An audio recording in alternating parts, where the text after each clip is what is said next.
எந்த உறவுகள் இருந்தால் வாழ்நாளெல்லாம் இனிமையாக இருந்து விடலாம் என்று நினைக்கிறீர்களோ அந்த உறவு நிலையானது அல்ல. நீங்கள் உங்கள் தந்தையிடமிருந்து வருவீர்கள், உங்கள் பிள்ளைகள் உங்களிடமிருந்து போவார்கள். நீங்கள் யாரோ ஒருவரோடு வாழலாம் இருந்து விடலாம் என்று நினைப்பீர்கள், அவர்கள் ஒரு குறிப்பிட்ட வருடம் உங்களோடு இருப்பார்கள், போயிடுவாங்க. இன்னும் சொல்லப்போனால் அதிக நீங்கள் யார் மீது அன்பு செலுத்துகிறீர்களோ அவரால் தான் விரட்டப்படுவீர்கள், அவர்களால் தான் வெளியேற்றப்படுவீர்கள். இந்த உறவை நீங்கள் நீடிக்கவே முடியாது. இந்த 4 நிலையாமையைத்தான் எல்லா இலக்கியங்களுமே பேசுகிறது. அது தமிழில் இருக்கலாம், மலையாளத்தில் இருக்கலாம், கன்னடத்தில் இருக்கலாம், உலகத்தில் எந்த இலக்கியமாக இருந்தாலும் இந்த நிலையாமையைத்தான் பேசுகிறது. மனிதன் தன்னை அல்ல, தான் உருவாக்கிய பிள்ளைகளின் மீது தான் பேரன்பு கொண்டவன். இந்த உலகத்தில் ஒருவனிடம் நீ யாரையாவது ரொம்ப நேசிக்கிறியான்னு கேட்டால் அவன் வெளியே என்ன வேணா சொல்லுவான், ஆனால் மனதுக்குள் தன் பிள்ளைகளைத்தான் அவன் அதிகம் நேசிப்பான். அதிலும் கூட தந்தைக்கு தன்னுடைய மகளை பற்றிய கவலை இருக்கு இல்லையா? அப்படி கவலை இல்லாத ஒரு தந்தையை கூட நான் இதுவரை என் வாழ்நாளில் பார்க்கவே இல்லை. சீனாவில் சொல்லுவாங்களாம், ஒரு பொம்பளை பிள்ளை பிறந்த உடனே ஒரு தந்தை பிறந்த உடனே கோயிலுக்கு சென்று உடனே ஒரு பிரார்த்தனையை செய்வாராம். என்ன பிரார்த்தனை தெரியுமா? அவளுக்கு நல்ல இடத்துல கல்யாணம் நடக்கணும் அப்படின்னு. அந்த பொண்ணு பிறந்த அன்னைக்கு போய் அந்த பிரார்த்தனையை செய்வாராம். ஏன்னா அவர்களுடைய நம்பிக்கை 1000 முறை பிரார்த்தனை செய்தால்தான் ஒரு பெண்ணுக்கு நல்ல திருமணம் நடக்கும், இல்லாவிட்டால் நினைத்தே பார்க்க முடியாது. யோசித்து பாருங்கள், ஏராளமான நல்ல பெண்கள், அன்பானவர்கள் தன் வாழ்க்கையில் எங்காவது தடுமாறி விழுந்தார்கள் என்றால் திருமணத்தால் தான். அவர்கள் நினைத்த கனவு கண்டு அவர்கள் ஆசைப்பட்டு அவர்கள் விரும்பிய திருமணம் நடக்கவே இல்லை. இன்னும் சொல்லப்போனால் திருமணத்திற்கு அவர்களுடைய ஒப்புதலே இல்லை, அவர்களுடைய விருப்பமே இல்லை.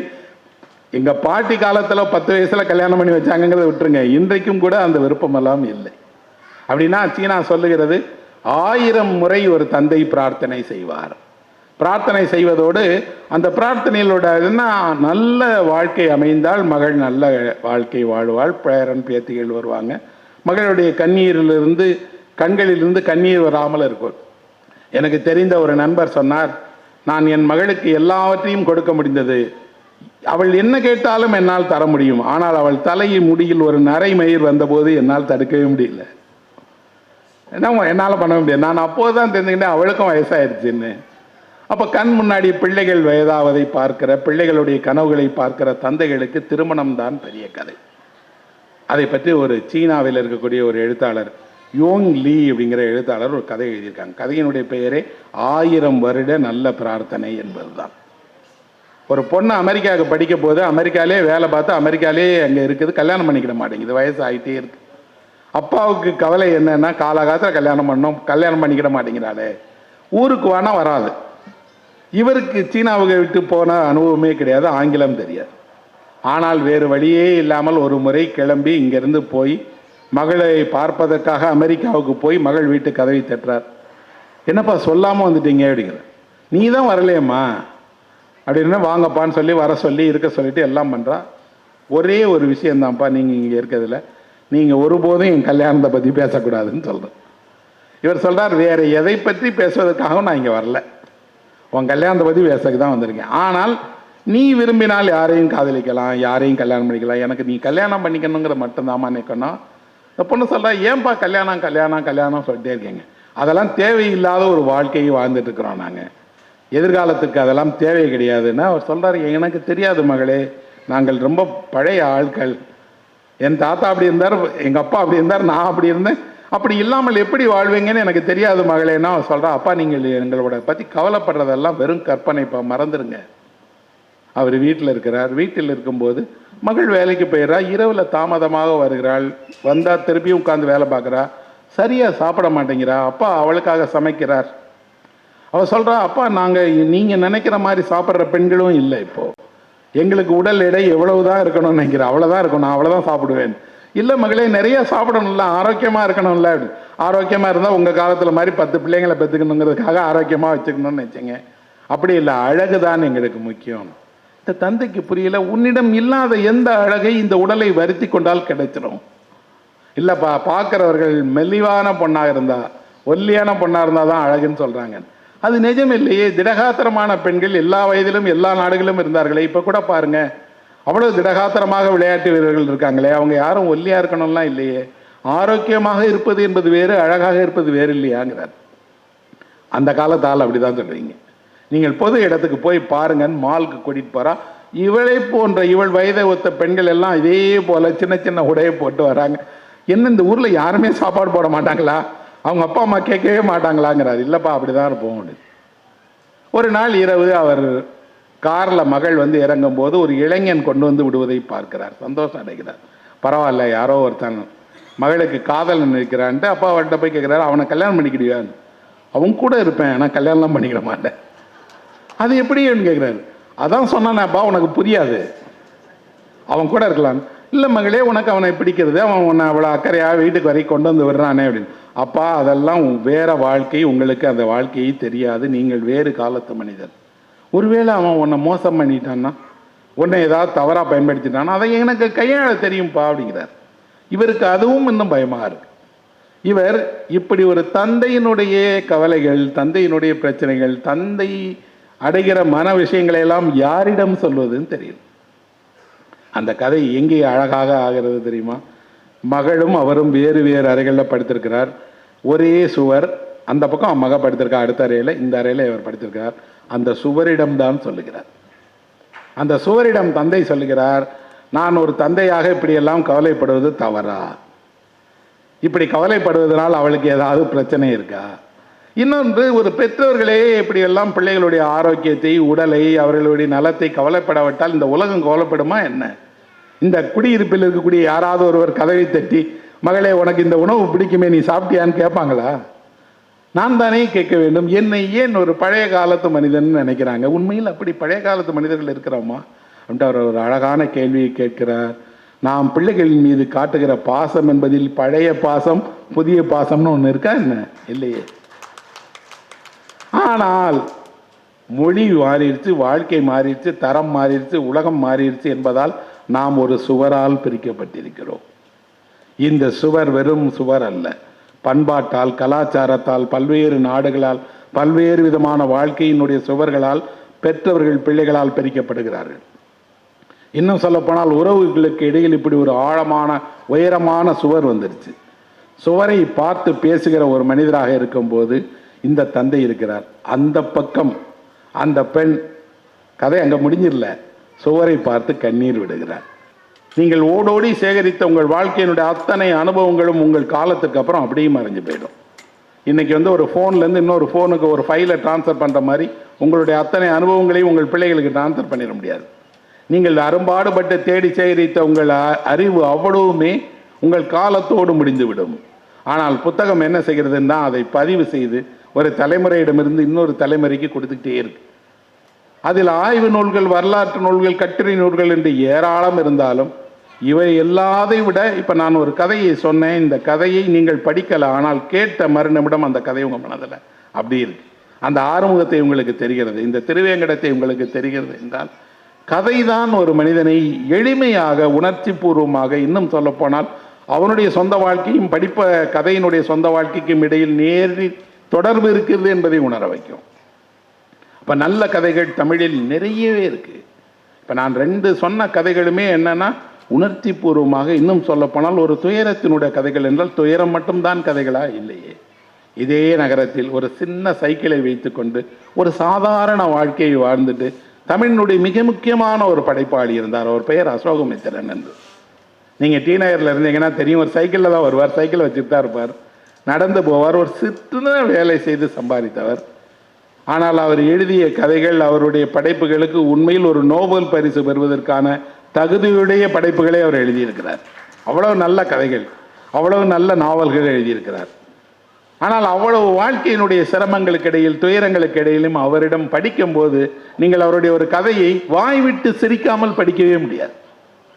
நிறைய கதைகள் நம்ம படிக்கும்போது கண்ணீர் விடுவோம், அதுவாது உணர்ச்சி பூர்வமான வெளிப்பாடு. ஆனால் ஒரு கதையை படிக்கும்போது உங்களை மறந்து நீங்கள் சிரித்துட்டே இருந்தீங்கன்னு வைங்களேன். ஒரு பயணத்தில் நானும் இன்னொரு நண்பரும் பயணம் செய்துட்டு இருக்கோம் ரயிலில். நான் அதை படித்து சிரிச்சுட்டே இருக்கிறேன். அவர் கேட்குறாரு, என்ன சார் அதை சொல்ல முடியாது, நீங்கள் படிங்க அப்படின்னு. அவ்வளவு படித்து சிரிக்கக்கூடிய, ஆனால் அந்த சிரிப்பை சிரித்த பிறகு நாம் யோசிப்போம், ஐயோ இதுக்கு போய் சிரிச்சோமே, இவ்வளவு துயரத்தை இல்லையா எழுதியிருக்காரு. தன்னுடைய சொந்த துயரத்தை, வாழ்க்கையினுடைய வலி நகைச்சுவையாக எழுத தெரிந்தவர். அவர் ஒரு கதை எழுதியிருக்கார், சின்ன கதை தான், எலி அப்படின்னு கதை. எல்லார் வீட்லேயும் நம்ம எப்பயும் சந்திக்கக்கூடிய, வீட்டில் இருக்கக்கூடிய எலி தொல்லையை தீர்க்கிறதுக்கு என்ன செய்யணும், ஒரு எலி பொரியை வாங்கி கொண்டு வந்து வச்சு எலியை பிடிக்கணும். இதுதான் கதை. கதை அப்படித்தான் ஆரம்பிக்கிறது. என்னென்னா 5 எலி இந்த வீட்டில் இருக்குது, எல்லா பொருளையும் கடிச்சிருது.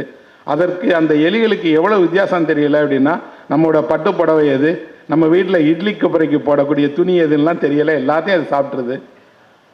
எல்லாவற்றையும் தாண்டி எந்த வாடகையும் கொடுக்காம அது நம்ம வீட்டில் குடியிருந்துக்கிட்டே இருக்குது. அதை ஒன்றுமே பண்ண முடியல. எப்படியாவது ஒரு எலி பொரியை பிடிச்சு எலியை கொண்டு போய் விட்டுறணும்னு ஒருத்தர் நினைக்கிறார். கதையோட தொடக்கத்திலேயே அவர் சொல்கிறார், அந்த முதல் வரியை அப்படி தான் ஆரம்பிக்கும். வீட்டில் எதையுமே மிச்சம் வைக்க மாட்டியா அப்படின்னு கேட்பார் மனைவி. அந்த அம்மா கேட்பாங்க, மிச்சம் வைக்கிறதுக்கு என்ன இருக்குது, சமைச்சதை சாப்பிட்டுட்டோம், வேற மிச்சம் வைக்கிறதுக்கு ஒன்றுமே இல்லையேன்னு. எலி பொரியல் வைப்பதுக்கு ஏதாவது இருக்கான்னு கேட்டால் அந்த அம்மா சொல்கிறாங்க, ரசம் தான் இருக்குது. ரசத்தை வச்சு எப்படி எலியை பிடிக்கிறது? இல்லை, சோறு இருக்குது ஒரு கவலைனா, அது சோறு வச்சா எலி வராது. அப்போ அவர் சொல்லுகிறார், எலியை பொரியல் வைத்து எலியை பிடிக்கணும்னா ஏதாவது ஒரு எண்ணெய் பலகாரம் வேணும். அது ஏதாவது ஒரு வடையோ போண்டாவோ ஏதோ ஒரு இனிப்பு பொருளோ இருந்தால் எலி சாப்பிட வரும்னு சொல்கிறார். உண்மையில் அது எலிக்கு மட்டும் பொரியல்ல, இனிப்பு பண்டங்கள் இப்படி எண்ணெயில் பொரித்த பண்டங்கள் எல்லாருக்குமே பொரிதான். அது நீங்கள் போய் மாட்டிக்கிட்டு தான் போகிறீங்க. ஆனால் இவருக்கு என்ன தோணும் அப்படின்னா, இந்த ராத்திரியில் எங்கேயுமே ஒரு வடை கிடைக்காது.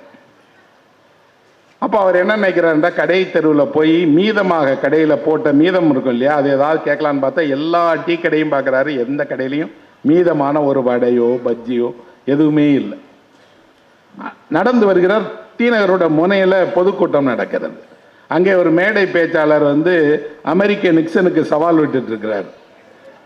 விட்டதோடு அவர் சொல்கிறார், என்கிட்ட தைரியம் இருந்தால் மோதி பாடுறா நீ அப்படின்னு சொல்லி அமெரிக்காவினுடைய ஜனாதிபதியை டி நகரோட முனையில் நின்று ஒரு சவால் விடுறார்.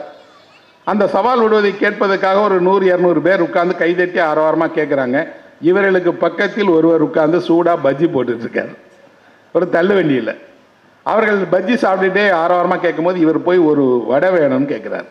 அவன் சொல்கிறான், இப்போ எல்லாம் பஜ்ஜி சாப்பிட்டு இருக்கிறதுனால இப்போ வடை போட மாட்டேன், காத்துருங்க. 2 வடை வாங்குறார் காசு கொடுத்து. வாங்கும்போது அவன் என்ன செய்றான், ஆசையாக ஒருத்தர் நம்ம கடையில் வடை வாங்கி சாப்பிட போகிறாருன்னா அது எலி பொறிக்க வைக்கிறதுக்கான வடை. அவரிடம் சொன்னால் அவன் கோவித்துக் கொள்வானான்னு தெரியல. ஆனால் வாங்குறார். வாங்கி வீட்டுக்கு எடுத்துகிட்டு வர்றார். மனைவி சொல்கிறாங்க, இங்கே எங்கே போய் வாங்கினீங்கன்னு. அங்கே பேசுகிற அவ்வளவு பெரிய அந்த எச்சரிக்கை குரலில் கொஞ்சத்தை எலி கேட்டால் இந்நேரம் நாட்டை விட்டே ஓடி இருக்கும். டீநகரில் தான் நடக்குது. ஆனால் நம்ம எலிகளுக்கு தமிழ் தெரியாது போல இருக்கு. இவர்களுடைய வீராவேசம் எதையும் கேட்பதில்லை அப்படின்னு சொல்லிட்டு இவரே எலி பொரியை மாற்றார், கொண்டு போய் வைக்கிறார். வச்சுட்டு தூங்க போகும்போது நிற்கிறார், கட்டாயம் எலி விழுந்துடும் அப்படின்னு. அதே போல் காலையில் பார்த்தா அதுக்குள்ளாடி ஒரு எலி மாட்டிக்கிடுச்சு. எலின்னொன்னே இவர் முதல்ல நினைக்கிறார், அதை கொல்லக்கூடாது, எங்காவது வெட்ட வெளியில் கொண்டு போய் விட்டுறணும் அப்படின்னு. மனைவி சொல்கிறாங்க, அது மாட்டிக்கிட்டது சின்ன எலியா பெரிய எலியான்னு பாருங்கன்னா இவர் சொல்கிறார், அந்த எலி நம்ம வீட்டில் கூட எல்லா பொருளையும் கிடைக்குது, அதில் பெரிய எலி மாட்டினா என்ன சின்ன எலி மாட்டினா என்ன, நான் பார்க்க மாட்டேன், அதை பார்க்கறதுக்கு எனக்கு தைரியம் இல்லை, நான் எடுத்துகிட்டு போகிறேன்னு எடுத்துகிட்டு போய் ஒரு மைதானத்தில் திறந்து விடுறேன். அந்த எலி ஓடும்போது 4-5 சிறுவர்கள் கல்லை வச்சு அதை அடித்து துரத்தை அடிக்கிறாங்க. அது ஓடுனா அவர்கள் கல்லால் அடித்து அதை கொல்லுகிறாங்க. கல்லால் அடித்து கொல்லும்போது எந்த எலி இவ்வளவு வீட்டில் இருக்கக்கூடிய எல்லாத்தையும் கடித்து எல்லாவற்றையும் இப்படி சாப்பிட்டு வீட்டுக்கு இம்சையாக இருக்கிறது நினைத்தாரோ அது அடிபடுவதை அவரால் தாங்க முடியுது. ஐயோ, அப்படி நம்ம திறந்து விட்டுறக்கூடாதோ, இந்த பசங்க இப்படி ஓடி கல்லால் அடித்து அதை கொல்றாங்களே, எங்கேயாவது இல்லாத இடத்துல விட்டுருக்கலாமோ என்று மனதில் துயரமாக இருக்கிறது. அந்த கதை அப்படி முடிந்திருந்தால் அவர் அசோகமித்திரன் அல்ல. அதற்கப்புறம் ஒரு வரி எழுதுகிறார், நான் அப்போதுதான் பார்த்தேன், கூண்டில் இருந்த வடை அப்படியே இருந்தது, எலி அதை கடிக்கவே இல்லை. அப்படின்னா எலி உள்ள போன மறுநிமிடம் மாட்டிக்கிது. நீங்கள் ஒன்றை வெறுக்கிறீர்கள் நண்பர்களே, ஆனால் அதற்காக எப்போதாவது கண்ணீர் விடுவீர்களா? எப்போதாவது அதை பற்றி நீங்கள் இப்படி துக்கப்படுவீர்களா? அதற்கும் ஒரு வாழ்க்கை இருக்கிறது. அந்த வாழ்க்கை நம்மோடு இணைந்த ஒரு வாழ்க்கை. அந்த வாழ்க்கை நமக்கு ஏற்புடையதாக இல்லையே தவிர அதை கொல்லுகிற உரிமையை நமக்கு யார் கொடுத்தார்? எங்கோ ஒரு இடத்தில் ஒரு எழுத்தாளன் ஒரு எளிய பிரச்சனை, எல்லாரும் பார்த்து எல்லாரும் செஞ்சு சாதாரண மறந்துட்டு போகிற ஒரு எலியை சட்டன்னு அவன் மாறுறான். இந்த நகரம் என்ற எலிப்பொறிக்குள் அவன் மாட்டிக்கிட்ட ஒரு ஆள். பெரிய எலிப்பொறி தான் இந்த நகரம். அதுக்குள்ளாடி நீங்கள் மாட்டிக்கிட்டீங்க. உங்களை ஓட விட்டு யார் யாரோ கல்லறிகிறார்கள். உங்களுக்கும் அவங்களுக்கும் ஒரு வித்தியாசம் இல்லை. அப்புறம் அந்த எலி பொறியில் இருப்பதை கடிக்கவே இல்லை. அப்படிப்பட்டது தான் இந்த நகர வாழ்க்கை. இங்கே வந்தால் நீங்கள் ஒரு இன்பமான வாழ்க்கையை வாழ்ந்துடலாம்னு நினைப்பீங்க. வாழலாம் முடியாது, பக்கத்தில் தான் இருக்கும். பக்கத்தில் போனோடனே பொறி மூடிடும். அப்போ ஒரு சின்ன கதை, வேடிக்கை கதையை படிக்கும் போது இதில் என்ன இருக்குன்னு நமக்கு தோணுது. ஆனால் அது இந்த கதைக்கு உள்ளாடி அசோகமித்திரன் காட்டுகிற சித்திரம் என்ன என்றால், பானையை கழுவி வைக்கிற அளவிற்கு மீதமாக எதுவுமே இல்லை என்ற வறுமையான குடும்பம் அது. அவர்கள் சின்ன வாடகைக்கு ஒரு ஒன்று குடித்தனத்தில் வாழ்ந்துட்டு இருக்கிறாங்க. அவர்களிடம் இருக்கக்கூடிய சொற்ப துணிகளை கூட அவர்களால் காப்பாற்ற முடியலை. ஆனால் இந்த நெருக்கடிக்குள்ளாடியும் கூட அவர்கள் என்ன நினைக்கிறாங்க அப்படின்னா, இந்த நகரத்தில் தான் வாழணும், இங்கே தான் இருக்கணும், இங்கே தான் நம்மளுடைய வாழ்க்கை இருக்கிறது என்று அவர் கதை எழுதுகிறார். கதையை கொஞ்சம் கொஞ்சமாக சொல்கிறார். அப்படி காட்சிகள் டி நகரில் வருது. இப்போ இருக்கிற டி நகர் இல்லை, ஒரு 25-30 வருடத்துக்கு முன்னாடி இருக்கிற பழைய கிருஷ்ணவேணி தியேட்டர் இருக்கிற, பழைய ரங்கநாதன் ஸ்ட்ரீட்டுக்கு பக்கத்தில் இருக்கிற, இன்னும் சொல்லப்போனால் அந்த பஸ் ஸ்டாண்ட்லேருந்து வெளிவரக்கூடிய அந்த சாலையை நீங்கள் ஒரு 30 வருடத்துக்கு முந்தைய நண்பர்கள்ட்ட கேட்டால் சொல்லுவாங்க, அந்த காட்சியே வேறு. அந்த இந்தியா காஃபி ஹவுஸ் முன்னாடி எழுத்தாளர்கள் நின்று சந்தித்து பேசிகிட்டே இருப்பாங்க, காஃபி சாப்பிடுவாங்க. அது எல்லாம் மாறிடுச்சு. அந்த உலகத்தை அவர் பதிவு செய்கிறார். அப்படின்னா கதை அல்ல, அது ஒரு சென்னையினுடைய 70கள் 80களுடைய வாழ்க்கையை, நடுத்தர குடும்பத்தை, நடுத்தர குடும்பத்தில் இருப்பவருக்கு இருக்கக்கூடிய சின்ன சின்ன நெருக்கடிகளை எல்லாம் எழுதுது. ஆனால் இந்த கதை முழுவதும், இந்த கதையில் எலியை கொள்ளுகிற அந்த மனிதர் என்ன வேலை செய்கிறார் தெரியாது, எங்கே இருக்கிறார் தெரியாது, அவர்கள் போல உண்டு குடித்தல் இருப்பவர்களெல்லாம் என்ன செய்கிறாங்க தெரியாது. அப்படின்னா இந்த நகரத்தில் நிறைய பேர் ஏதேதோ வேலைகள் செய்கிறாங்க, எப்படி எப்படியோ வாழ்கிறாங்க. ஆனால் பக்கத்தில் தான் இருக்கிறார்கள், அவர்களை நாம் பார்க்குறோம், ஆனால் நம்ம அவர்களுக்கு பேர் தெரியாது, அவர்களை தெரிந்ததே இல்லை. இன்னும் கூட நீங்கள் யோசித்து பாருங்கள், உங்கள் வீட்டுக்கு தினமும் காலையில் 4 மணிக்கு யாரோ ஒருவர் பால் பாக்கெட் போடுறார், ஒரு முறை கூட அவர் பேர் உங்களுக்கு என்னன்னு தெரியாது. யாரோ ஒரு பையன் காலையில் கொண்டு வந்து உங்கள் வீட்டு வாசலில் ஒரு நியூஸ் பேப்பர் போட்டு போகிறான், அவன் எந்த பள்ளியில் படிக்கிறான் அல்லது அவனுடைய பெற்றோர் யார், அவன் விடுமுறைக்கு எங்கே விளையாடுவான்னு தெரியாது. நாம் எல்லாவற்றையும் இந்த நகரத்திலிருந்து பெற்றுக்கொள்கிறோம், எவரையும் தெரிந்து கொள்ளவே இல்லை. ஆனால் நீங்கள் எவரை தெரிந்து கொண்டாலும் உடனடியாக அது ஒரு உறவாக மாறிடும். நீங்கள் ஒரே ஒரு முறை காலையில் பால் போடுகிறவரை நிறுத்தி, எங்கேருந்துனே வரீங்க, நீங்கள் காஃபி குடிக்கிறீங்களான்னு கேளுங்க, அதுக்கப்புறம் உங்கள் வீட்டில் பால் போடுறதுல ஒரு பிரச்சனையும் வராது. எந்த மழைக்குள்ளும் அவர் சரியாக போடுவார். மனிதர்கள் உறவுக்காக இயங்குகிறார்கள். இன்னும் சொல்லப்போனால், நான் முகமுள்ள மனிதன், என்னை முகமற்றவர்களாக வரிசையில் நிற்கக்கூடிய ஒரு எண்ணிக்கை உள்ளவனாக மாற்றாதீர்கள்னு ஒவ்வொருத்தரும் மனதுக்குள்ளாடி வேண்டுறாங்க. ஆனால் அந்த குரல் உலகம் கேட்காது, கதை கேட்கும். கதையில் அதுக்கு இடம் இருக்கும். இந்த கதையை படித்து முடிக்கும் போது ஒரு சாதாரண வேடிக்கை கதை தானே, ஏதோ ஒரு வேடிக்கையாக எழுதிய வேடிக்கை கதை அல்ல. வேடிக்கை கதைக்குள்ளாடி ஒரு பரி உணர்வு என்பதை சொல்லுகிறார். எங்கேயெல்லாம் ஒரு சின்ன உயிர் நிறைய பேரால் துரத்தப்பட்டு அடிக்கப்படுகிறதோ அங்கெல்லாம் நம்மளறியாமல் பரிவு உணர்வு வருகிறது. இலக்கியம் கற்றுத்தரக்கூடிய பாடங்களிலேயே முதன்மையான பாடம் என்ன அப்படின்னா, உங்களை சுற்றி இருக்கக்கூடிய மனிதர்களிடம், உலகத்திடம் பரிவு காட்டுவது தான், பரி உணர்வை ஏற்படுத்துவது தான். என் துயரம் போலதானே அவர்களோடது, என் சந்தோஷம் போலதானே அவர்கள் சந்தோஷம் அடைய வேண்டும் அப்படி நான் நினைப்பதற்கு உலகம், நான் படித்த பாடங்கள் எதையும் அதிகம் கற்றுத்தரல. அது மதிப்பெண் வாங்குவதற்குத்தான் பயனுள்ளதாக இருந்தது. ஆனால் படித்த கதைகள் எந்த அளவுக்கு இருந்ததுன்னா, இங்கே இருப்பவர் எல்லோருக்கும் ஒரே மாதிரியான வாழ்க்கை, ஒரே மனித உடல், ஒரே மாதிரியான, ஆனால் சமூகத்தில் எவ்வளவு வேறுபாடு, எவ்வளவு பிரிவினைகள், எவ்வளவு சிக்கல்கள், எவ்வளவு பிரச்சனைகள். ஆனால் இவ்வளவுக்கு இடையிலையும் எப்படி இருக்கு இந்த வாழ்க்கை போய்கிட்டே தான்.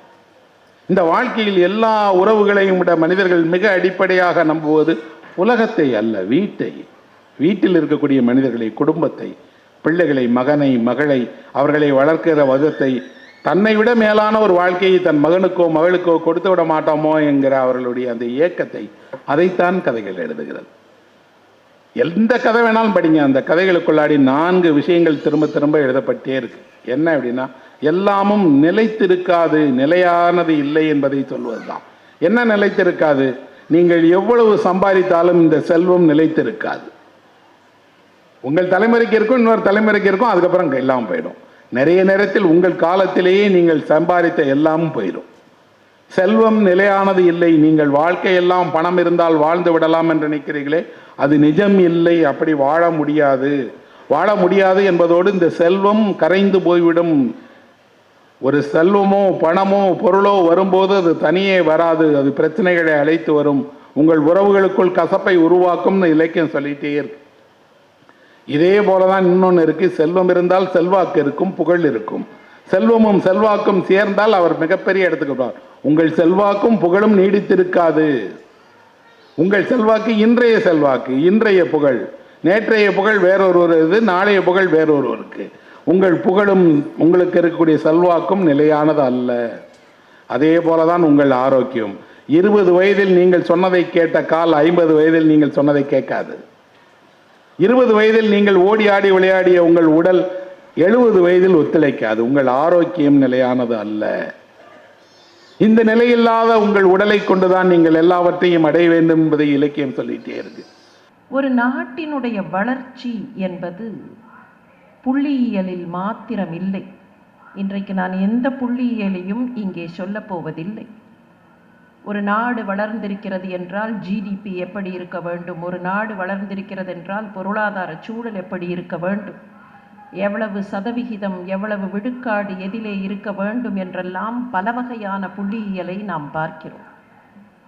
ஆனால் அந்த புள்ளியியலை தாண்டி ஒரு நாடு வளர்ந்திருக்கிறது என்பதற்கான அடிப்படை ஆதாரங்கள் என்னென்ன?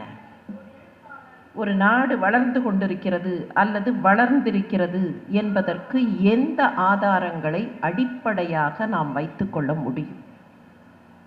ஒன்று, அந்த நாட்டினுடைய குடிமக்கள் முழுமையானவர்களாக இருக்கிறார்களா? Wholesome individuals. முழுமையானவர்களாக இருக்கிறார்களா? முழுமையானவர்களாக இருந்தால் அந்த நாடு வளர்ந்திருக்கிறது, அந்த சமுதாயம் வளர்ந்திருக்கிறது. தனி நபர் வருமானம் அதிகமாக இருக்கலாம், தனி நபர்களுடைய சாதனைகள் இருக்கலாம், ஆனால் அந்த நாட்டு பிரஜைகள், அந்த தனிநபரே கூட ஒரு ஹோல்சம் இண்டிவிஜுவலாக இருக்கிறாரா? இரண்டாவது, அப்படி வளர்ந்திருக்கக்கூடிய நாட்டின் பிரஜை அல்லது குடிமகன் தன்னை சுற்றி இருக்கக்கூடியவர்களோடு முழுமையாக பழகுகிறாரா? இது ரெண்டு தான் வளர்ந்த நாடு என்பதற்கான அடையாள ஆதாரங்கள். மற்றவை எல்லாம் பாராமீட்டர்ஸ் which contribute, அவ்வளவுதானே தவிர அந்த பாராமீட்டர்ஸை மாத்திரம் எடுத்துக்கொண்டு ஒரு நாடு வளர்ந்திருக்கிறது என்று சொல்ல முடியாது. மருத்துவத்தில் ஒரு விளக்கம் உண்டு, டெஃபினிஷன் என்று சொல்லுவோமே, அப்படி ஒரு விளக்கம் உண்டு. உலக சுகாதார கழகம் தந்திருக்கக்கூடிய விளக்கம் இது. எல்லோரும் சுகாதாரம், ஆரோக்கியம், நலவாழ்வு என்றெல்லாம் சொல்கிறோம். ஆரோக்கியம் அல்லது நலவாழ்வு, ஆங்கிலத்தில் சொல்வதாக இருந்தால் ஹெல்த். இந்த ஹெல்த் என்பதற்கு என்ன டெஃபினிஷன்? ஒருவர் ஆரோக்கியமாக இருக்கிறார் என்பதற்கு விளக்கம் என்ன? யாரை பார்த்து இவர் ஆரோக்கியமானவர் என்று சொல்ல முடியும்? How can we define health? சில பேரை பார்த்து கேட்போம், நன்றாக இருக்கிறீர்களா? கொஞ்சம் ஆதங்கமாகவே விடை சொல்லுவார்கள், ஏதோ இருக்கேன். ஏதோ இருக்கேன்னு சொல்லுகிறீர்களே, உங்களுக்கு என்ன ஏதாவது உடல் நலக்குறைவா? இல்லை, உடல் நல குறைவெல்லாம் ஒன்றுமில்லை. காய்ச்சலா? இல்லை. இருமலா? இல்லை. தலைவலியா? இல்லை. அப்படியெல்லாம் ஒன்றுமில்லை. அப்படியெல்லாம் ஒன்றுமில்லை என்றால் ஏன் இவ்வளவு தளர்வாக பதில் சொல்கிறீர்கள்? அது ஒண்ணுமில்லை, ஏதோ இருக்கேன். இந்த ஏதோ இருக்கேன் என்று சொல்லக்கூடிய நிலை ஆரோக்கியம் இல்லை. அப்படியானால் ஆரோக்கியம் என்பது என்ன? இதற்கு உலக சுகாதார கழகம் ஒரு டெஃபினிஷனை கொடுத்திருக்கிறது. Health is not mere absence of disease. நோய் இல்லை என்பது மாத்திரம் ஆரோக்கியம் இல்லை. அப்படியானால் what is health? Health is not mere absence of disease or infirmity. Health has a physical component. Physical என்றால் உடல் ரீதியாக எந்த வகையிலேயும் குறைவில்லாத ஆரோக்கியம்.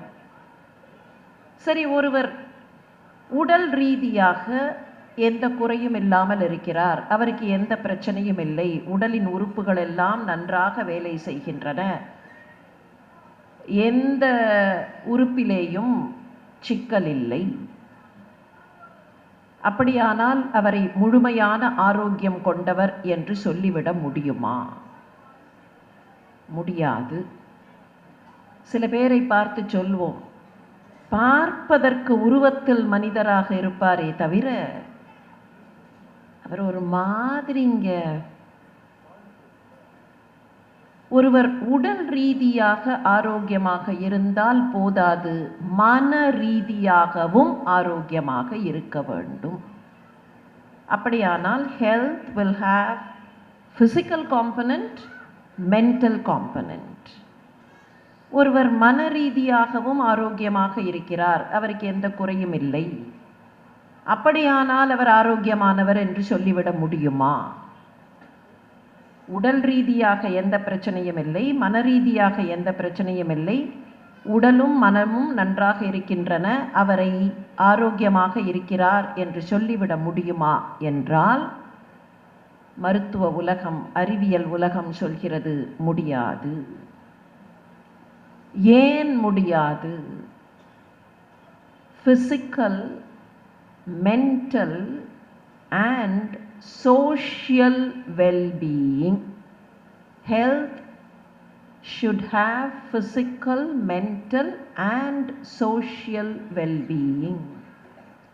ஒருவர் உடல் ரீதியாக நன்றாக இருக்கிறார், மன ரீதியாக நன்றாக இருக்கிறார், ஆனால் பக்கத்தில் இருக்கக்கூடியவர்களிடத்தில் பழகுகிற பாங்கு தெரியாமல் இருக்கிறார் என்றால் அவர் ஆரோக்கியமானவர் இல்லை. தன்னை சுற்றி இருக்கக்கூடியவர்கள், தன்னோடு வாழக்கூடியவர்கள், தன்னுடைய சூழலில் இருக்கக்கூடியவர்கள், அது அலுவலகமாக இருக்கலாம், வீடாக இருக்கலாம், பள்ளிக்கூடமாக இருக்கலாம், சமூகமாக இருக்கலாம், ஆனால் தன்னை சுற்றி இருக்கக்கூடியவர்களிடத்தில் பழகுகிற பாங்கு தெரியாமல் ஒருவர் இருப்பாரே என்றால் he is not healthy என்றுதான் அறிவியல் நிர்ணயிக்கிறது. இதை வைத்துக்கொண்டு பார்த்தால் ஒரு நாடு வளர்ந்த நாடு அல்லது அந்த சமூகம் வளர்ந்த சமூகம் என்கிற எல்லைக்கு போக வேண்டுமென்றால் அந்த சமூகத்தை சேர்ந்தவர்கள் தன்னை சுற்றி இருக்கக்கூடியவர்களோடு ஒன்றிணைந்து அவர்களை அரவணைத்து உள்ளத்தால் அவர்களோடு இணைந்து வாழக்கூடியவர்களாக இருக்க வேண்டும். வள்ளுவ பேராசான் சான்றோர்கள் சேர்ந்தால் அந்த சான்றோர்களுக்குள் சில நேரங்களில் மனக்கசப்புகள் வரும், ஆனாலும் கருத்து வேற்றுமைகளுக்கு அப்பாற்பட்டு அவர்கள் ஒருங்கிணைந்திருப்பார்கள் என்று குறிப்பிடுவார். கருத்து வேற்றுமைகள் உள்ள பிரிவுக்கு வழிவகுக்க முடியாது. ஒவ்வொருவருக்கு ஒவ்வொரு கருத்து இருக்கும், கருத்துகள் மாறத்தான் மாறும். ஆனால் அந்த கருத்துகள் மாற்றம் இருந்தாலும் கருத்து வேறுபாடுகள் இருந்தாலும் ஒருவருக்கொருவர் பழகக்கூடிய பாங்கு நலமாக இருக்கும் என்றால் அதுதான் ஒரு மனிதனுடைய வளர்ச்சி. இந்த வளர்ச்சி இருக்கும் என்றால் இப்படிப்பட்ட தனி மனிதர்களின் வளர்ச்சி ஒரு நாட்டினுடைய வளர்ச்சியாக கருதப்படும். இந்த வளர்ச்சி இல்லை என்றால் அந்த நாடு என்னதான் ஸ்டாட்டிஸ்டிக்கலி grown என்று பல வகையான ஸ்டாட்டிஸ்டிக்ஸ் கொடுத்தாலும் அந்த நாட்டினுடைய வளர்ச்சி முழுமையான வளர்ச்சி இல்லை, ஹோல்சம் வளர்ச்சி என்பது இல்லை. 2 ஆங்கில சொற்களை பயன்படுத்துவது உண்டு. மீண்டும் நான் மருத்துவ துறைக்கே போகிறேன், அது என்னுடைய துறை என்பதனால் 2 ஆங்கில சொற்களை பயன்படுத்துவோம். ஒரு குழந்தை வளர்கிறது என்று வைத்துக்கொள்வோம். 6 மாதமாக இருந்த அந்த குழந்தை மெல்ல மெல்ல குழந்தைக்கு 1 வயதாகிறது, 1.5 வயதாகிறது, குழந்தை வளர்கிறது. அந்த குழந்தை வளரும்போது என்ன மாற்றத்தை நாம் பார்க்கிறோம் அந்த குழந்தையில்? 6 மாத குழந்தையினுடைய உயரத்தை காட்டிலும் 1.5 வயது குழந்தையின் உயரம் சற்று அதிகமாக இருக்கும். அதே குழந்தைக்கு 10 வயதாகும்போது இன்னமும் கொஞ்சம் உயரமாக இருக்கும். பார்க்கும்போது சொல்கிறோம் இல்லையா, நன்றாக வளர்ந்து விட்டான், அந்த குழந்தையின் உயரத்தை பார்த்து விட்டுத்தான் பல சமயங்களில் நன்றாக வளர்ந்து விட்டான் என்று குறிப்பிடுகிறோம். இது பார்வைக்கு புலனாகக்கூடிய பரிணாமங்களில் மாற்றம் இருக்கக்கூடிய, மெஷர்மெண்ட்ஸில் மாற்றம் இருக்கக்கூடிய வளர்ச்சி. இதற்கு ஆங்கிலத்தில் growth என்று பெயர். growth, somebody has grown அப்படின்னு சொன்னா, இவ்வளவாக இருக்கிற ஏதோ ஒன்று, ஒரு பொருள், ஒரு அணு இவ்வளவு அளவு என்று வைத்துக்கொள்வோம். ஒரு செல், உயிரணு என்று சொல்கிறோமே, அந்த செல், இதுதான் அதனுடைய அளவு. அந்த செல் அளவில் பெரியதாச்சு என்றால் அது வளர்ச்சி. ஆனால் அளவில் பெரியதாகிவிட்டது என்பதனாலேயே அந்த அணு, அந்த செல் முழுமையாக வளர்ந்து விட்டது என்று சொல்ல முடியாது.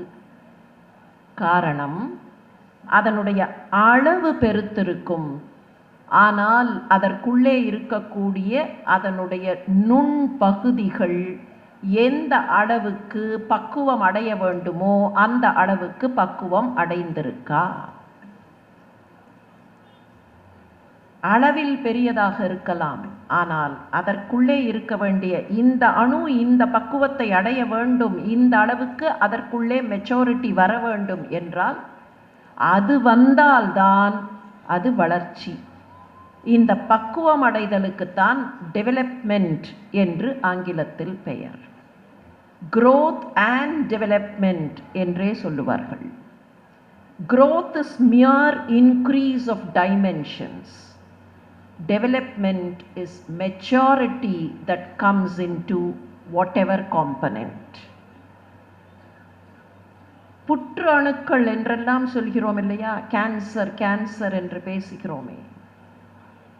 இந்த புற்றுநோய் என்பது என்ன? ஒன்றே ஒன்றுதான். புற்றுநோய் பல வகைப்பட்டது, பல வகை காரணங்களால் வரக்கூடியது எல்லாம் இருந்தாலும் ஒரே ஒரு பிரச்சனை தான் புற்றுநோயில். மேஜர் பிரச்சனை, அடிப்படை சிக்கல்ங்கிறது புற்றுநோயில் ஒன்றே ஒன்று தான். 2 அணுக்கள் இருக்கின்றனன்னு வைத்துக்கொள்வோம் கற்பனைக்கு. இங்கே ஒரு அணு, பக்கத்தில் ஒரு அணு. நம்முடைய உடலில் மில்லியன் கணக்கான அணுக்கள் உள்ளன என்று நமக்கு தெரியும். இந்த அணுக்கள் அளவில் பெரியதாகும் போது அல்லது பலவிதமான செயல்களை செய்யும் போது, ஒரு அணு இன்னொன்று பக்கத்தில் இருக்கிறது, இரண்டும் ஒன்றை ஒன்று இடைஞ்சல் செய்யாமல் ஒன்று இன்னொன்றை அழிக்காமல் இருந்தால் அது சாதாரணம், அது நார்மல். மேடையில் 4 பேர் உட்கார்கிறோம், அவரவர்கள் உட்கார்கிறோம், அவரவர்கள் செயல்படுகிறோம்னா நார்மல். ஆனால் இந்த 2 அணுக்கள்ல ஒன்று அபரிமிதமாக அளவில் பெரியதாகிறது. அப்படி அளவில் பெரியதாகும் போது பக்கத்தில் இருக்கிற எல்லாவற்றையும் அடித்து தள்ளி அவற்றையெல்லாம் நசுக்கிவிட்டு இது மாத்திரம் அளவில் பெரியதாகிறது. இது இன்னும் 2ஆக 4ஆக பகுன்று அவையெல்லாமும் அளவில் பெரியதான அணுக்களாகவே இருந்து கொண்டிருந்தால் அதுதான் புற்றுநோயாக மாறுகிறது. அபரிமிதமான அளவில் பெரியதாக கூடிய தன்மை, அப்படி பெரியதாகும் போது பக்கத்தில் இருப்பதையெல்லாம் வெட்டி சாய்க்கிற தன்மை. இப்போ அளவில் பெரியதாச்சு ஒண்ணுங்கிறதுனாலேயே அதை வளர்ச்சின்னு சொல்லிட முடியுமா? that will lead to cancerous growth. Increase in dimensions alone may lead to cancerous growth. ஒரு நாட்டினுடைய வளர்ச்சியும் அப்படித்தான். Mere increase in certain dimensions, mere increase in certain values அது ஒரு கேன்சரஸ் growth-ஆக மாறுமே தவிர அந்த நாட்டினுடைய ஹோல்சம் growth என்பதாக மாறாது. அந்த நாட்டினுடைய ஹோல்சம் growth முழுமையான வளர்ச்சி என்றால் அங்கே சிந்தனைகள் பக்குவப்பட வேண்டும், உள்ளங்கள் பக்குவப்பட வேண்டும். வெறுமன அளவில் பெரியதாவதில்லை. பட்டுக்கோட்டையார் பாடினார் இல்லையா, ஆளும் வளரணும் அறிவும் வளரணும் அதுதான்டா வளர்ச்சி. அந்த அறிவு வளரும்போது சமூகத்தை மொத்தமாக அரவணைத்து கொள்ளக்கூடிய அந்த சோஷியல் வெல்பீயிங் தன்னாலேயே வந்துவிடும்.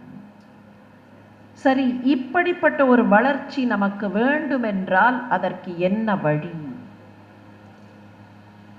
மிக தெளிவான மிக எளிமையான வழி பல இடங்களிலே இருந்து வரக்கூடிய தகவல்களை சேகரித்து கொள்ளுதல். அந்த தகவல்கள் மெல்ல மெல்ல மெல்ல உள்ளே போய் அந்த உள்ளத்தை பக்குவப்படுத்தும். பிரான்சிஸ் பேக்கன் என்று ஒரு பேரறிஞர், புத்தகங்களை பற்றி அந்த பேக்கன் ஒரு முறை குறிப்பிட்டார். சில நூல்களை உண்ணலாம், சில நூல்களை முழுமையாக செரிக்கலாம், சில நூல்களை மொத்தமாக உள்வாங்கிக் கொள்ளலாம். Certain books can be eaten, certain books can be digested, but there are only certain books which can be completely assimilated. உணவு உண்கிறோம், அந்த உணவு செரிமானத்திற்கு பின் உடலில் சேர வேண்டும். உடம்புல ஒட்டுச்சான்னு கேட்பார்கள், சாப்பாடு உடம்புல ஒட்டுச்சா? செரிமானம் மாத்திரமில்லை, செரிமானத்திற்கு பின் உடம்புக்கு தேவையான வகையில் அந்த உணவுப் பொருள் மாற்றம் பெற வேண்டும். அதுதான் அசிமிலேஷன். புத்தகங்களும் அப்படிப்பட்ட அசிமிலேஷனுக்கு வழிவகுக்கக்கூடியவை. பெரியோர்களே, எனக்கு தெரியவில்லை என் தலைமுறையைச் சேர்ந்தவர்கள் அல்லது அதற்கும் முன்னால் இருந்த தலைமுறையைச் சேர்ந்தவர்கள் கையில் அந்த புத்தகத்தை தொட்டு படிப்பதிலேயே சுகம் காணக்கூடியவர்கள். என்னதான் டெக்னாலஜி இன்க்ரீஸ் ஆகி, technology has led to several kinds of electronic formats என்றாலும் கூட கையிலே அந்த புத்தகத்தை வைத்து கொண்டு ஒரு பக்கத்தை படிக்கும்போது அந்த ஒரு பக்கத்திற்குள் இருக்கக்கூடிய கனவு உலகத்தில் சஞ்சாரம் செய்து கொஞ்ச நேரம் கழித்து அந்த கனவுலகத்தில் இருக்கிற வேகத்தில் புத்தகம் தலைகீழாக மாறியிருந்தால் கூட தெரியாமல், ஆனால் அந்த புத்தகத்திற்குள் வாழ்கிறோம் பாருங்கள், அதில் கிடைக்கக்கூடிய சுகம் வேறு எதிலேயும் கிடைக்காது. எத்தனையோ சரித்திர நூல்கள், நான் ஒரே ஒரு எடுத்துக்காட்டிற்காக சொல்கிறேன், மற்ற நூல்களை எடுத்துக்காட்டிற்காக சொல்லவில்லை என்று தவறாக நினைக்க வேண்டாம். ஒரே ஒரு எடுத்துக்காட்டு மாத்திரம் தொட்டு காட்டுகிறேன். சிவகாமியின் சபதம், கல்கியின் சிவகாமியின் சபதம் நாவலை படிக்கும்போது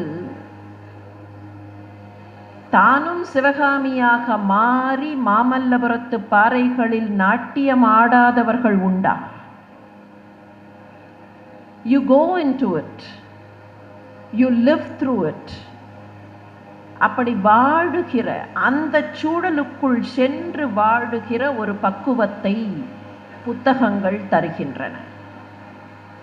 ஷேக்ஸ்பியரின் நாடகங்களை படிக்கும்போது, கம்பருடைய காவியத்தை படிக்கும்போது, சிலப்பதிகாரத்தையும் மணிமேகலையையும் வாசிக்கும்போது, இன்றைக்கு இருக்கக்கூடிய எத்தனையோ அற்புதமான புதினங்களை படிக்கும்போது அவற்றுக்குள்ளே சென்று அந்த சூழலில் வாழ்ந்து, அப்படி வாழும்போது உள்ளமும் சிந்தனையும் பக்குவப்படுகிறதே, அந்த பக்குவம்தான் வளர்ச்சிக்கு அடிகோலக்கூடிய பக்குவம். அதனாலே தான் புத்தகங்களை தொட்டு பார்ப்பதற்கான, படிப்பதற்கு முன்னால் தொட்டு பார்ப்பதற்கான ஒரு வாய்ப்பை குழந்தைகளுக்கும் சிறுவர்களுக்கும் நாம் ஏற்படுத்த வேண்டும். என்னையே எடுத்துக்காட்டாக சொல்கிறேன். இதை பலமுறை நான் மேடைகளில் சொன்னதுண்டு. எனக்கு எழுத்து புரிவதற்கு முன்னால் வரி வடிவம், லிபி என்று சொல்கிறோமே, அந்த வரி வடிவம் புரிவதற்கு முன்னால் என்னுடைய பெற்றோர் அதிகாலை பொழுதில் என்னை எழுப்பி உட்கார வைத்து திருக்குறளை சொல்லிக் கொடுப்பார்கள். எனக்கு வரி வடிவம் அப்போது தெரியாது, எப்படி எழுத வேண்டும் என்று தெரியாது. அவர்கள் சொல்லிக் கொடுத்த சொற்களை அப்படியே திரும்பச் சொல்லத் தெரியும். சில நேரங்களில் அந்த சொற்களை முழுமையாக முனை மழுங்காமல் உச்சரிக்க கூட தெரியாது அந்த வயதில். மழலையோடோ அல்லது முனை மழுங்கியோ உச்சரித்திருக்க கூடும். ஆனால் அன்றைக்கு அவர்கள் கற்றுக் கொடுத்த சில குறட்பாக்கள் இன்றைக்கு என்னுடைய உள்ளத்தில், அன்றைக்கு நான் அவர்களிடத்தில் கற்றுக்கொண்ட போது எந்த ஒரு கற்பனையை உள்ளத்தில் வைத்திருந்தேனோ அந்த கற்பனையில் தான் இருக்கின்றன.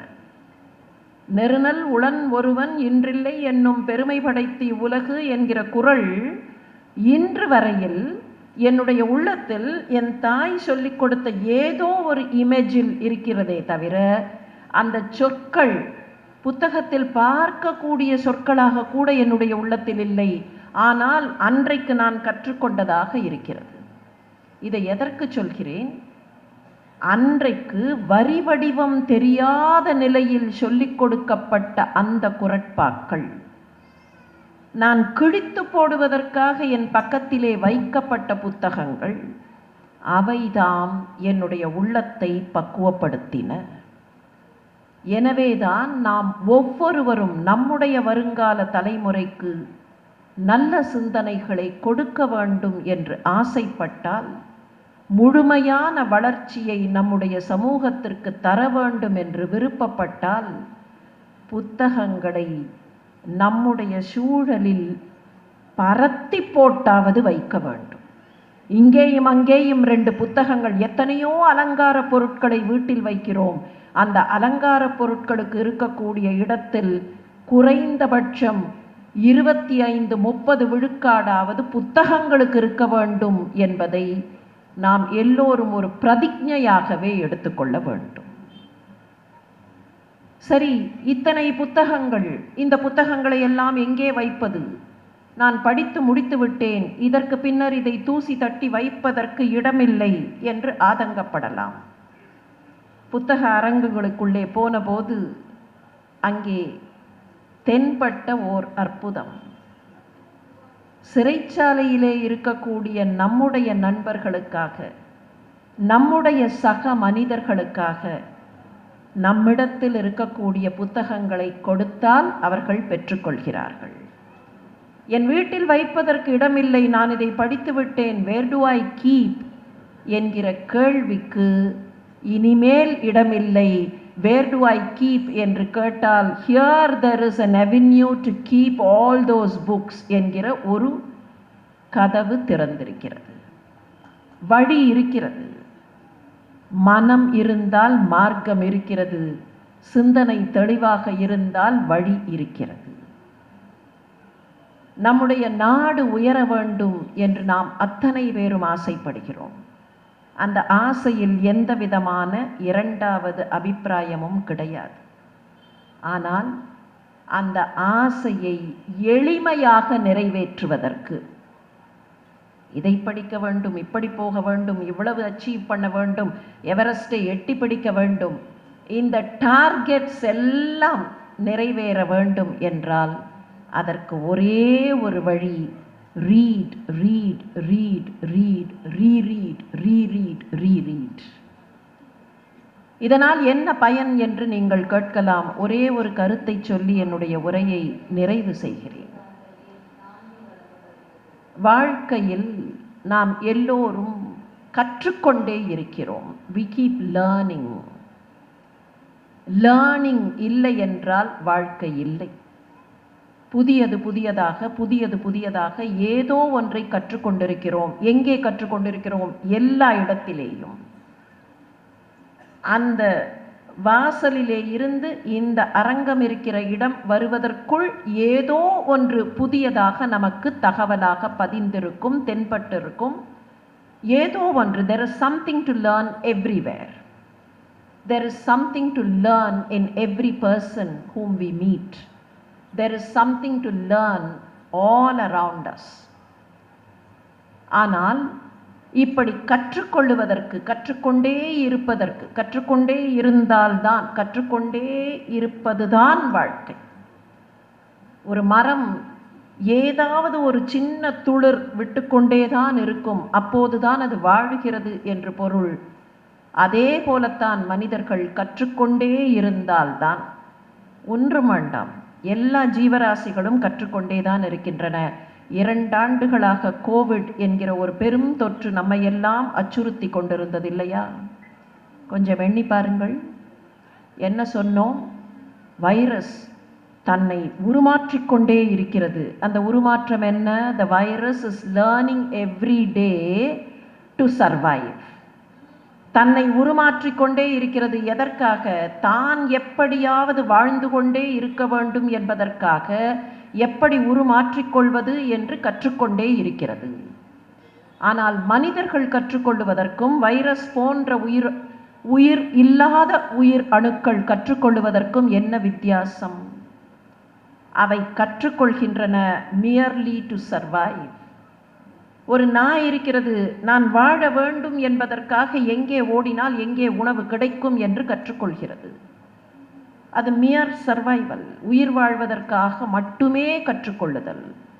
ஆனால் மனிதர்கள் கற்றுக்கொள்ளுவதுதான் தான் மாத்திரம் அல்லாமல் தன்னை சுற்றி இருக்கிற சூழலையும் மேம்படுத்துவதற்காக கற்றுக்கொள்வது. இப்படி கற்றுக்கொள்ளுவதற்கு, இந்த லேர்னிங் ப்ராசஸுக்கு மிக முக்கியமான தேவை ரீலேர்னிங் அண்ட் அன்லேர்னிங். ஏற்கனவே ஏதோ ஒன்று என்று ஏற்றி வைத்திருக்கிறோமே, அதை கொஞ்சம் அழித்துவிட்டு புதியதாக அதிலே கற்றுக்கொள்ள வேண்டிய அவசியம் உண்டு. புதியதாக கற்றுக்கொள்ள முடியுமா என்று கேட்கலாம். எத்தனையோ தொழில்நுட்ப வசதிகளை புதியதாக கற்றுக்கொண்டிருக்கிறோம். We have unlearned. ஒரு காலத்தில் ஸ்லேட்டில் தான் 2 2 4ன்னு கோடு போட்டோம். இப்போ ஸ்லேட்டில் எப்படி எழுதுவது அப்படிங்கிறதே தெரியாமல் அதை அன்லேர்ன்ட். நோட்டு புத்தகத்தில் எப்படி எழுத வேண்டும்? அன்லேர்ன்ட். இன்றைக்கு பல பேருக்கு கையால் எழுத வராது. காரணம், கணினியை தட்டி தட்டி அது மட்டும்தான் வரும். We have unlearned several things to relearn new things. இந்த ரீலேர்னிங் ப்ராசஸ் என்பதுதான் மனித மூளையினுடைய மிகப்பெரிய செயல். அந்த செயலை சாத்தியமாக்குவது, அந்த செயலின் வழியாக வளர்ந்த சமூகத்தை சாத்தியமாக்குவது புத்தகங்கள் வாசிப்புத்தான். அந்த புத்தகங்கள் வாசிப்பு மாத்திரம் உயர்வாக இருக்குமென்றால் அந்த சமூகம் மிக உயர்ந்த சமூகமாக, மிக உயர்ந்த நாடாக நிச்சயமாக பரிணாமம் பெறும். அப்படி பரிணாமம் பெறுவதற்கு நம்முடைய நாட்டையும், வளர்ந்த பாரதத்தை, அந்த தலைப்பு வளரும் பாரதம் என்று அவர்கள் போடவில்லை, வளர்ந்த பாரதத்தை நாம் படைப்பதற்கு புத்தகங்கள் வாசிப்பு மிக முக்கியம். புத்தகங்களை வாசிக்க மட்டுமல்லாமல் புத்தகங்களை நேசிக்கவும் கற்றுக்கொள்வோம். புத்தகங்கள் நமக்கு சுவாசத்தை தரக்கூடியவை. புத்தகங்களை வாசிப்போம், புத்தகங்களை நேசிப்போம், புத்தகங்களையே சுவாசிப்போம் என்று நினைவூட்டி வாய்ப்புக்கு நன்றி பாராட்டி விடைபெறுகிறேன். வணக்கம்.